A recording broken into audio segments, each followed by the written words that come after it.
네, 안녕하세요. 전 태생SNE 신사업부 장재환 부장입니다. 바쁘신 시간 가운데 이번 열린 세미나에 관심을 갖고 참석해 주신 분들께 감사드립니다.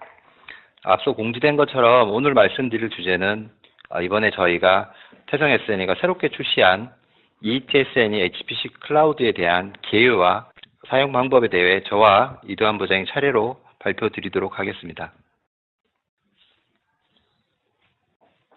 예, 먼저 제가 발표드릴 내용은 클라우드에서 시뮬레이션이 왜 필요한지에 대해서 먼저 설명을 드리고요. 이어서 ETSN의 HPC 클라우드의 특징과 장점에 대해서 말씀드리도록 하겠습니다.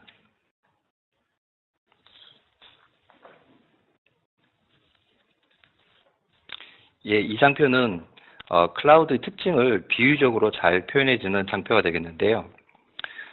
일반적으로 여러분들이 보유한 PC나 클러스터를 자가용에 비유를 한다면 클라우드는 택시나 렌트카에 비유할 수 있습니다. 택시나 렌트카는 자가용과 달리 초기 구매 비용이 들어가지 않습니다.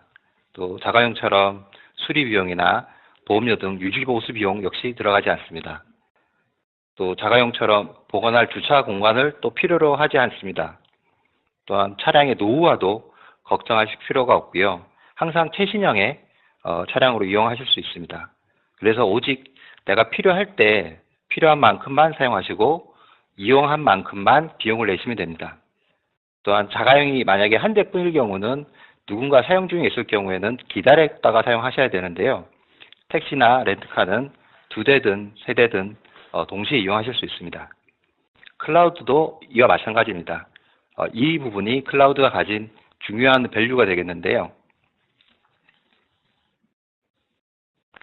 한 번 더 클라우드 가치에 대해서 제가 정리해서 말씀을 드리면 일반적으로 컴퓨팅이 요구될 때 초기 투자 비용, 그리고 구축 시간, IT 인프라, 서버실 공간, 장비 노후화 등에 대해서 고민을 하셔야 되는데 클라우드를 사용하시게 되면 이런 고민들을 전혀 하실 필요가 없게 되겠죠. 또한 예상하기 힘든 업무 피크 타임에 부족한 컴퓨팅 리소스에 대해서도 클라우드가 해결해 줄 수 있습니다. 예, 이 자료는 밑에 보시는 것처럼 전문 리서치 기업인 가트너에서 작성된 자료가 되겠는데요. 클라우드에 있어서 시뮬레이션은 보시는 글처럼 현재는 태동기이지만 2018년을 기점으로 폭발적으로 증가할 것으로 예측을 하고 있습니다. 이 수치가 피부로 잘 와닿지 않으실 것 같아서요.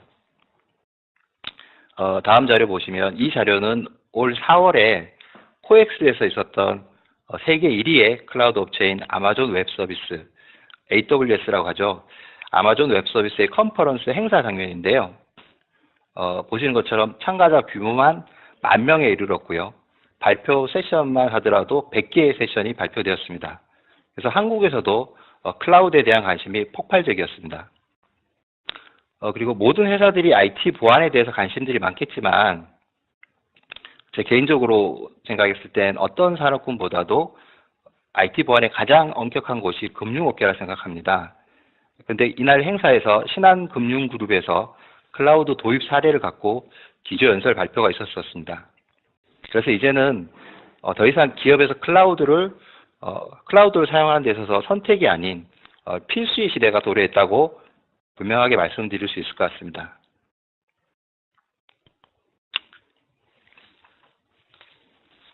예, 다음 장표는 그러면 클라우드의 기술적 트렌드는 공감하더라도 그럼 실제 얼마만큼 효용성이 있는지 궁금해하실 수 있을 것 같아서 준비한 자료가 되겠는데요. 오른쪽 표를 보시게 되면 이 자료는 유동해석 메시 1000만 개짜리 케이스를 갖고 각각 8코어, 32코어, 128코어를 사용해서 계산한 데이터가 됩니다. 해석 소요 시간이 보시는 것처럼 8코어인 경우는 13시간, 32코어인 경우는 3.5시간, 그리고 128코어인 경우는 0.97시간이 소요되었습니다. 그래서 왼쪽 보시는 것처럼 이거를 일일 해석량으로 따져보게 되면 8코어만 가진 경우에 있어서는 1.85잡, 그리고 32코어를 이용하시게 되면 6.86개의 잡, 그리고 128코어를 이용하시게 되면 24.74 잡을 처리하실 수 있습니다. 다시 말하면 8코어 대비해서 128코어를 이용하시게 되면 해석 업무 기간을 16분의 1로 단축시킬 수 있다는 의미가 됩니다. 그럼 비용적인 측면을 따져보겠습니다. 역시 오른쪽 표를 보시게 되면 플런트와 HPC 팩을 이용하셨을 경우에 라이센스 비용을 시간당 비용으로 산출한 데이터가 되겠습니다. 앞서 얘기한 저희 유동 해석 케이스를 8코어를 이용해서 해석하실 경우는 라이센스 비용과 클라우드 인프라 비용을 합쳐서 17만 1,000원 정도 들어가게 되겠고요. 32코어를 활용하셨을 경우에는 8만 원 정도, 128코어를 이용하셨을 경우는 대략 4만 6천 원 정도 들어가게 됩니다. 여기서 라이센스 비용을 제외하고 갈로 쳐져 있는 부분이 이제 클라우드 인프라만 사용하셨을 경우에 비용이 되겠습니다. 물론 이 부분은 라이센스와 클라우드 인프라를 점유하고 있는 시간을 근거로 산출하는 비용이 되겠습니다. 결론적으로 다시 말씀드리면 클라우드를 적절히 활용하신다면 생산성 그리고 경제성 측면 모두 유리하다고 말씀드릴 수 있습니다. 자, 그럼 ETSN HPC 클라우드의 특징들은 어떤 것들이 있는지 먼저 영상을 통해서 보여드리겠습니다. 새로 진행하는 프로젝트에 해석 과제가 많네. 기한은 얼마 안 남았는데 라이센스도 부족하고 장비도 아무래도 모자랄 것 같아. 어디서부터 시작해야 하지? 어디 보자. 우선 장비 구입부터 확인해 볼까? 고사양이어야 하고 그래서 가격도 만만치 않네. 거기다 장비가 오는 데까지 한 달이나 기다려야 해? 준비 과정이 왜 이렇게 복잡한 거야? 뭐가 잘못된 거지? 하나도 모르겠어. 난 못해. 잠깐! 아직 포기하지 마세요. ETSN이 클라우드 서비스가 이 모든 문제를 해결할 거예요. 하드웨어, 소프트웨어 고민할 필요 없이 3단계면 충분합니다. 우선 ETSN이 홈페이지에 접속. 배치 모드, 윈도우 모드 중 사용하고자 하는 모드를 선택합니다. 그리고 소프트웨어 선택. ETSN이는 NCS 제품군을 비롯한 다양한 소프트웨어를 버전별로 지원합니다. 하드웨어 역시 고사양의 장비가 다양하게 준비되어 있습니다. 하드웨어 유형과 코어 수, 예상되는 작업 시간을 입력한 뒤 해석할 파일을 업로드하면 끝! 참 쉽죠? ETSN에서 해석을 진행하시면 빠르고 간편하고 경제적으로 시뮬레이션을 할 수 있어요. AWS 기반의 우수한 보안 환경하에 하드웨어와 소프트웨어를 든든하게 지원하고 원하는 때에 바로바로 사용이 가능해요.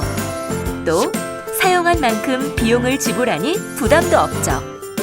더구나 HPC 환경으로 결과값 도출 시간이 빨라져 업무 효율이 높아지고 태성 SNE가 가져온 오랜 CAE 전문 노하우를 함께 제공받을 수 있답니다. 스마트한 엔지니어를 위한 스마트한 솔루션. ETSNE와 함께 새로운 CAE를 경험하세요. 예, 영상에서 저희가 드리고자 했던 부분이 6가지 특징이 되겠는데요. 저희 ETSN HPC 클라우드는 페이퍼 유주 방식의 가금 체계입니다. 사용한 만큼만 비용을 지불하시는 가금 체계를 갖고 있고요. 레디티 유주의 사용 환경을 갖추고 있습니다. 그리고 AWS의 주기적인 업그레이드를 통해서 항상 최신 사양의 하이 퍼포먼스 성능을 유지를 하고 있고요. 또한 AWS 기반의 시큐리티 시스템, 그리고 다양한 라이센스를 선택하실 수 있는 플렉시빌리티, 그리고 태성의 전문 엔지니어들의 기술 지원 등 6가지 특징으로 요약해서 말씀드릴 수 있습니다. 앞서의 특징에 추가해 저희 ETSN의 HPC 클라우드만의 차별화된 경쟁력에 대해서 말씀을 드리면 CA 소프트웨어, 하드웨어, 엔지니어링 서비스를 저희는 턴키 방식으로 공급 및 지원을 하고 있고요. 그리고 하반기 오픈 예정이긴 합니다만은 ETSN의 포털 서비스, 즉 이러닝, CA 자료실 등을 통해서 온디맨드 방식으로 테크니컬 서포트를 받으실 수 있습니다. 또한 CA 전문가가 만들었기 때문에 CA에 최적화된 워크플로우와 아주 심플한 해석 환경을 제공하고 있고요. 또 태성이 직접 개발한 플랫폼이기 때문에 국내 사용자들의 니즈를 아주 빠르게 반영해 드릴 수 있습니다. 마지막으로 저희가 하반기에 계획을 하고 있는 ETSN 포털 서비스를 잠깐 소개할까 하는데요. 지금 저희 6월 1일자 출시한 클라우드 서비스와 함께 올 하반기가 되면 저희 ETSN 포털 서비스를 통해서 e러닝과 CA 자료실을 함께 이용하실 수 있게 될 것 같습니다. 예, 제 발표 내용 여기까지 마치고요. ETSN이 HPC 클라우드 사용 방법에 대해서 유다한 부장께서 발표를 이어서 해드리겠습니다. 안녕하세요. ETSN이 클라우드 사용법에 대해서 말씀드리도록 하겠습니다. ETSN은 크게 두 가지 모드로 나눠서 사용을 하실 수가 있습니다. 그 첫 번째는 배치 모드로 리눅스 상태의 클러스터를 이용하시는 방법이고요. 이 경우에는 최대 1024코어까지 클러스터링을 하실 수가 있습니다. 그 윈도우 모드는 윈도우 한 노드, 싱글 머신 기준으로 한 대인 원코어에서 48코어 정도의 CPU를 사용하실 수가 있고요. 두 개의 큰 차이점은 배치 모드는 텍스트 기반으로 되어 있는 미리 만들어진 스크립트를 이용을 해서 계산이 자동적으로 수행이 되고 종료된다는 점이고요. 윈도우 모드는 풀이나 포스트 같이 이제 해석에 필요한 형상을 만들고 격자 작업을 하고 또 해석된 결과를 그 포스트하는 작업을 다 하실 수 있는 환경이 되겠습니다. 두 가지 모두 이제 라이센스 설정법은 동일한데요. 지금 보시는 것과 같이 엔시스, 다플, 라케아 같은 경우 사용되는 라이센스 포트와 라이센스 서버의 IP 그리고 라이센스 서버의 호스트 네임을 입력을 해주셔야 됩니다. 다플이나 라키 같은 경우는 커플링을 하실 경우에는 엔시스 라이센스를 같이 쓰시지만 그러지 않은 경우에는 각각의 다플과 라키의 라이센스만 입력을 해주시면 됩니다.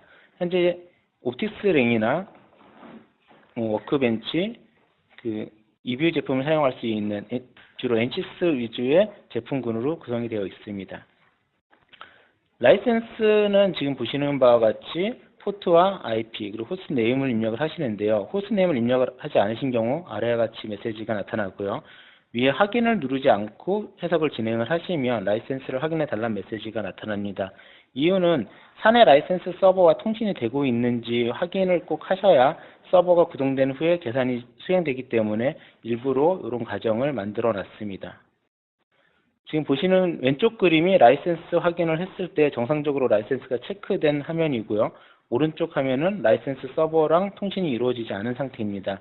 이 오른쪽 상태에서 해석을 진행을 하시면 서버는 만들어지지만 해석이 진행되지 않기 때문에 꼭 라이센스를 확인을 하셔야 되는 부분이 있습니다.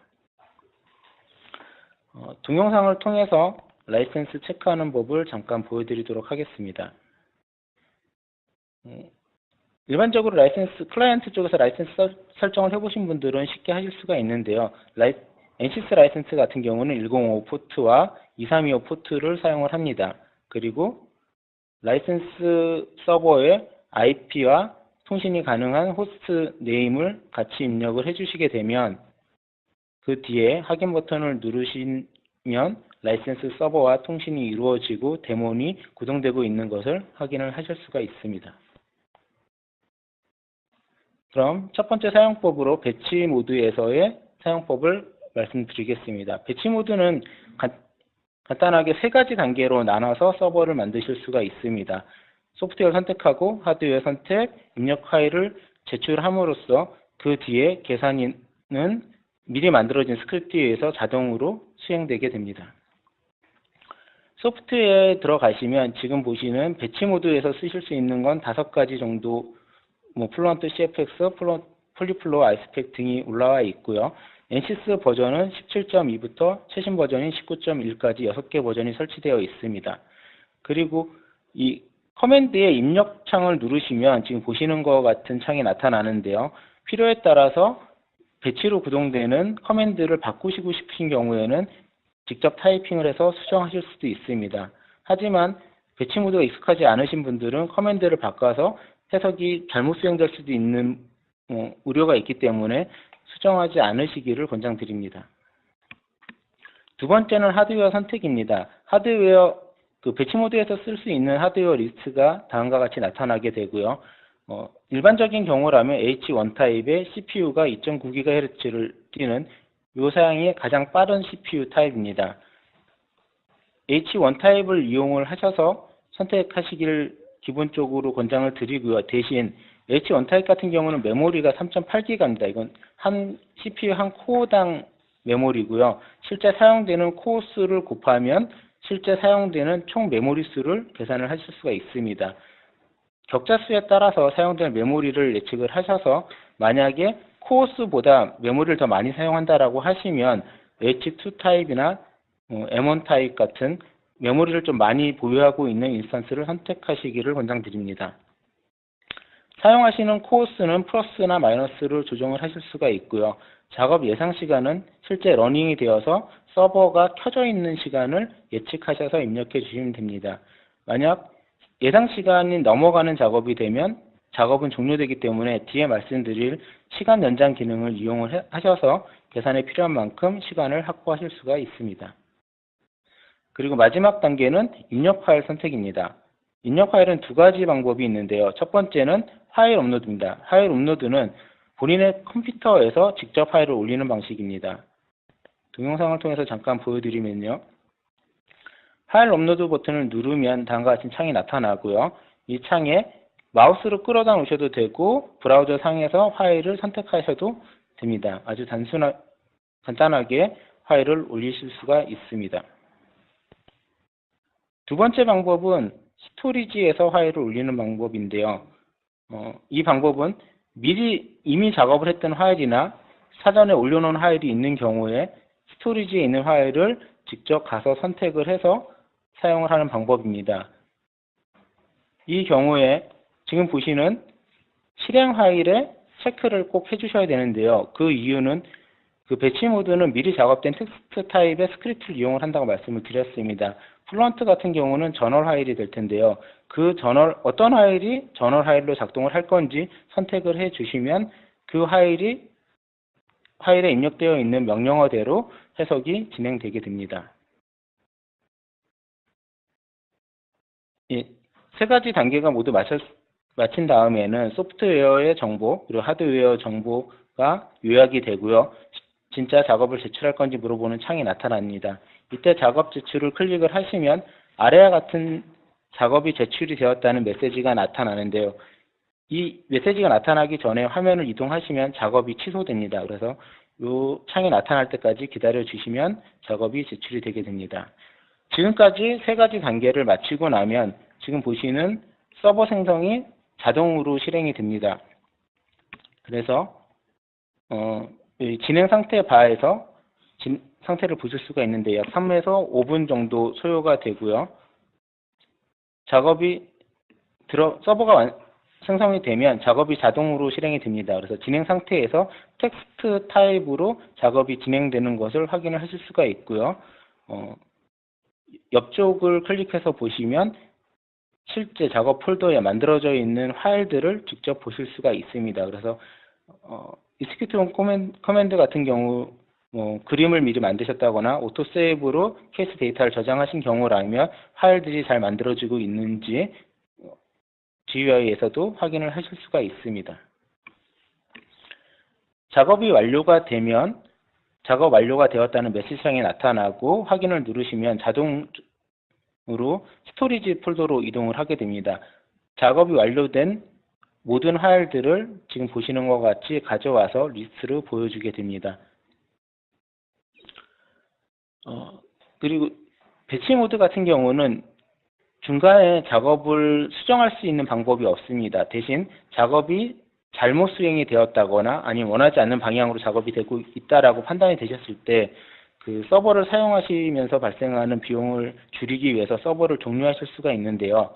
그때 작업 저장 기능을 이용을 하시면 현재까지 작업된 이터레이션이 된 상태에서 저장을 해서 케이스 데이터를 저장하실 수가 있고요.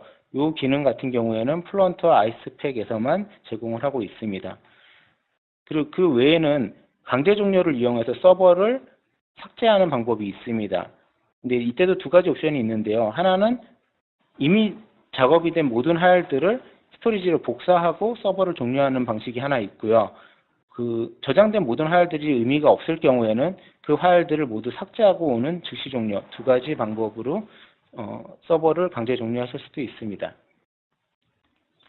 그리고 작업 관리 창인데요. 작업을 하시다가 이제 다른 홈페이지로 이동을 했다 들어오시거나 하면 작업하던 화면으로 들어갈 수 있는 창이 되겠습니다. 작업 관리 창을 통해서 작업을 주셨던 작업의 넘버나 지금 보시는 이름으로 구분이 되는데요. 여기를 클릭을 하시면 좀 전에 보셨던 이 창으로 이동을 하게 됩니다. 지금 네트워크 상태 때문에 그 데모가 잘 보일지 모르겠는데요. 일단 데모를 통해서 사용 방법을 다시 한번 말씀을 드리겠습니다. 배치 모드를 선택하시고요. 소프트웨어에 가셔서 작업명을 입력을 해주시고 사용하고자 하는 소프트웨어를 선택을 하십니다. 그리고 커맨드를 수정하실 필요가 있다면 수정을 하시고 또 라이센스 정보를 이용해서 라이센스 확인을 하시면 첫 단계가 넘어가고요. 두 번째 단계에선 하드웨어를 선택하고 필요한 코어 수와 예상되는 작업 시간을 늘려주시면 됩니다. 그리고 마지막 단계에서는 파일을 선택을 하시고요. 이미 올라가 있는 파일이라면 스토리지에서 파일을 선택하실 수가 있고요.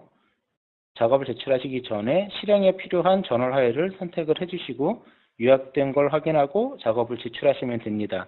그러면 지금같이 작업을 제출했다는 메시지가 나타나고 상세 창으로 가게 됩니다. 그래서 지금 이제 시간 관계상 약간 편집을 했는데 약 3분에서 5분 정도가 소요가 되고요. 지금 보시는 것처럼 왼쪽에는 텍스트 모드 그리고 오른쪽에는 파일 리스트를 보여줘서 계산이 어떻게 진행되고 있는지 쉽게 판단을 하실 수가 있습니다. 작업이 종료가 되면 작업 상세창에서 완료된 파일 목록으로 이동을 하게 됩니다. 그리고 이 작업은 스토리지에서 또 확인하실 수가 있는데요. 작업된 날짜에 B라고 배치 모드가 붙고 그리고 인풋과 아웃풋 파일로 구분되어 파일이 저장된 걸 확인하실 수가 있습니다.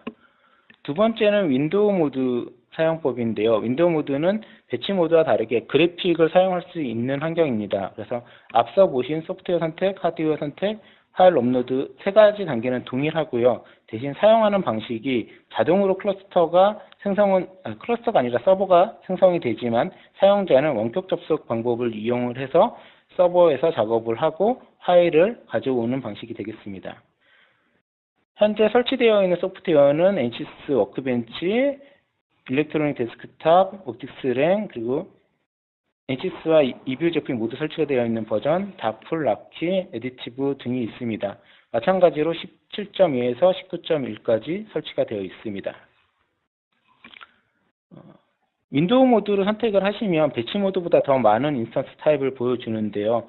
그 이유가 이제 H3와 H4 타입 같은 경우에는 CPU 코어가 32코어, 48코어 정도 되는 한 머신에 그 CPU랑 메모리가 많이 들어가 있는 방식입니다.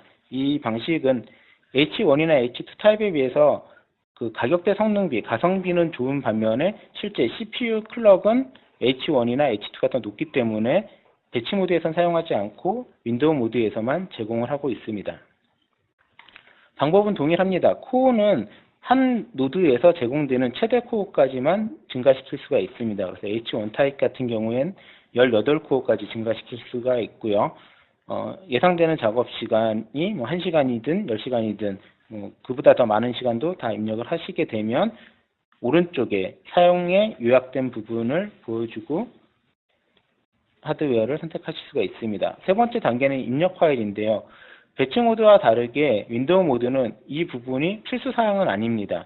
나중에 원격 데스크탑을 이용을 해서 직접 파일을 옮기시는 것도 가능합니다. 마찬가지로 요약된 작업 환경을 보여주고요. 작업이 제출이 되면 배치 모드와 유사한 타입으로 다음과 같이 상세 페이지가 나타납니다. 대신 이제 가금 체계도 약간 다른데요. 배치 모드는 그 사용된 분 단위로 요금이 부과됩니다. 하지만 윈도우 모드는 시간 단위, 10분을 사용하건 59분을 사용하건 간에 1시간 단위로 가금이 되는 특징이 있습니다. 이건 저희 ETSN의 가금 정책이 아니라 저희가 사용하고 있는 인프라인 AWS의 가금 정책을 따르기 때문에 윈도우 모드는 시간 단위로 가금이 된다는 것을 기억하시기 바랍니다. 배치 모드에서는 이제 텍스트로 자동으로 작업이 들어가는 걸 보실 수가 있는데요. 윈도우 모드에서는 그와 좀 다르게 서버 정보를 확인할 수 있는 창이 나타납니다. 그래서 원격 접속을 이용을 하시면 RDP 파일을 다운로드 받으실 수가 있고요. 암호를 확인을 하시면 지금과 같이 서버가 만들어질 때 랜덤하게 생성된 암호를 출력을 해줍니다. 그래서 RDP 버튼을 누르시고 패스워드를 카피해서 넣으시면 서버로 직접 접속을 하실 수가 있습니다. 이때부터는 일반적인 윈도우에서의 원격 데스크탑이랑 동일한 상태이기 때문에 쉽게 사용을 하실 수가 있습니다. 그리고 인풋 파일에서 넣어주신 파일들은 이 드라이브의 워크스페이스라는 폴더에 지금 보시는 것 같이 파일이 잘 들어가시는 걸 볼 수가 있고요. 서버 내에서 작업한 파일들도 워크스페이스 안에다 저장을 하시면 ETSNE GUI를 이용을 해서 파일을 스토리지로 복사하실 수가 있습니다. 특히 이제 워크벤치 작업을 하시는 경우에는 파일이나 폴더가 많이 만들어지는 특징이 있는데요. 그런 경우에는 아카이브 방식을 이용을 해서 파일을 저장을 하시면 하나의 파일로 쉽게 파일을 관리하실 수가 있습니다. 그리고 아까 그 세 번째 단계에서 파일을 선택하는 게 선택사항이라고 말씀을 드렸는데요. 원격 데스크탑을 써보신 분들은 아시겠지만 로컬 컴퓨터에서 원격 서버로 또는 원격 서버에서 로컬 장비로 컨트롤 C, 컨트롤 V를 이용을 해서 복사 붙여넣기가 가능합니다. 물론 파일의 제한은 있지만 수백 메가 이하에서는 직접 파일을 복사하실 수 있기 때문에 파일을 나중에 가져오시는 경우나 아니면 서버를 통하지 않고 직접 로컬로 복사하시는 경우에는 컨트롤 C, 컨트롤 V를 이용을 하실 수도 있습니다. 그리고 아까 말씀드린 이 드라이브의 워크스페이스에 있는 폴더들은 스토리지 파일 복사라는 버튼을 이용을 하시면 스토리지로 자동으로 복사가 되게 됩니다. 그래서 스토리지 항목에 가서 보시면 작업한 날짜에 W, 윈도우 모드이고요. 작업 ID가 되겠습니다. 그때 입력한 파일, 출력된 복사해온 파일들로 파일이 나눠서 폴더가 구성이 되게 됩니다. 배치 모드도 동일한 방식으로 되어 있습니다. 그리고 이제 서버를 10시간을 쓰겠다고 하셨는데 중간에 3시간 정도 사용을 하시고 다른 일이 생겨서 잠깐 서버를 멈춰놓고 싶다라고 하시는 경우에는 서버를 잠깐 꺼놓으실 수 있습니다. 이 멈춤 버튼을 이용을 하시면 실제 컴퓨터를 꺼놓는 것과 같이 작업이 종료가 되고 파일은 그대로 서버에 남아있는 방식으로 가금이 안 되게 서버를 잠깐 꺼놓으실 수가 있고요. 꺼놓은 후에 다시 구동을 하시면 기존에 작업했던 파일들은 그대로 남아있는 상태로 다시 작업을 시작하실 수가 있습니다. 대신 많은 시간 동안 오래 꺼놓으실 수 있기 때문에 하루가 지나면 서버가 자동 삭제되도록 되어 있습니다. 그리고 사용 시간이 만약 40분 정도밖에 남아있지 않다라고 하면 1시간 단위로 가금이 되기 때문에 서버가 꺼진과 동시에 서버가 종료가 되게 됩니다. 이 점 유의하시기 바랍니다. 그리고 서버 삭제 부분인데요. 10시간 중에서 3시간만 쓰셨는데 서버를 더 이상 사용하지 않을 것 같다라고 판단이 되시면 서버를 그냥 삭제하실 수 있습니다. 이 경우는 작업되던 모든 파일 작업도 종료가 되고요. 서버에 있는 파일도 삭제가 됩니다. 그리고 서버도 삭제되기 때문에 삭제된 서버에서의 파일을 나중에 복구할 수가 없습니다. 이런 점을 유의해서 사용하실 수가 있습니다. 배치 모드와 마찬가지로 윈도우 모드도 작업 관리 창이 있습니다. 지금 보시는 것처럼 내가 사용하고 있는 서버가 켜져 있는지 또는 꺼져 있는지 이미 종료가 되었는지들을 체크하실 수가 있습니다. 그러면 데모 파일을 이용을 해서 사용법을 알아보도록 하겠습니다. 배치 모드와 동일합니다. 윈도우 모드도 소프트웨어에서 작업명을 넣어 주시고요. 해석에 필요한 소프트웨어를 선택하실 수가 있습니다. 그리고 라이센스를 확인을 꼭 하셔야 되고요. 하드웨어에서는 원하는 하드웨어 타입과 사용될 CPU 수, 예상 시간을 입력을 하시고 선택사항이긴 하지만 해석에 사용될 파일들을 선택을 하시면 됩니다. 저널 아이디 필요 없기 때문에 선택을 하지 않았고요. 요약된 내용을 보고 작업을 제출을 하시면 작업이 제출된 후에 상세 페이지에서 작업이 진행되는 과정을 보실 수 있습니다. 이 경우도 3에서 5분 정도 소요가 되고요. 원격 접속을 눌러서 RDP 파일을 다운로드 받으시고 암호를 복사하셔서 붙여 넣으시면 서버로 손쉽게 접속을 하실 수가 있습니다. 서버에는 미리 설치되어 있는 NCS 버전들이 보이게 되고요. 앞서 말씀드린 E 드라이브의 워크스페이스에 인풋 파일들이 복사된 것을 확인하실 수가 있습니다. 그래서 해석을 진행을 하실 수가 있고요. 지금 케이스 읽는 작업을 지금 건너뛰었는데요. 케이스를 읽고 나서 지금같이 그래픽적인 부분들도 보시면 딜레이 없이 확인을 하실 수가 있습니다. 그리고 동일한 폴더에 E 드라이브 워크스페이스에 파일을 저장을 하시게 되면 ETSN이 홈페이지를 통해서 파일을 복사하실 수가 있습니다. 지금 보시는 것 같이 케이스 데이터가 복사된 걸 확인하실 수가 있고요. 파일 복사 기능을 이용을 하시면 스토리지로 파일이 복사되는 걸 확인할 수 있습니다. 서버는 사용이 완료되었으면 삭제해 주시면 됩니다. 이상 사용법을 대해서 설명을 마치고요. 질문을 받기 전에 간단하게 안내 말씀을 먼저 드리겠습니다. 지금 보시는 URL로 접속을 하시면 저희가 설문조사를 하고 있습니다. 설문조사에 참석해 주신 분들 30분을 추첨을 통해서 스타벅스 기프트권을 발송할 예정이오니 많은 참여 부탁드립니다. 긴 시간 동안 청취해 주셔서 감사합니다.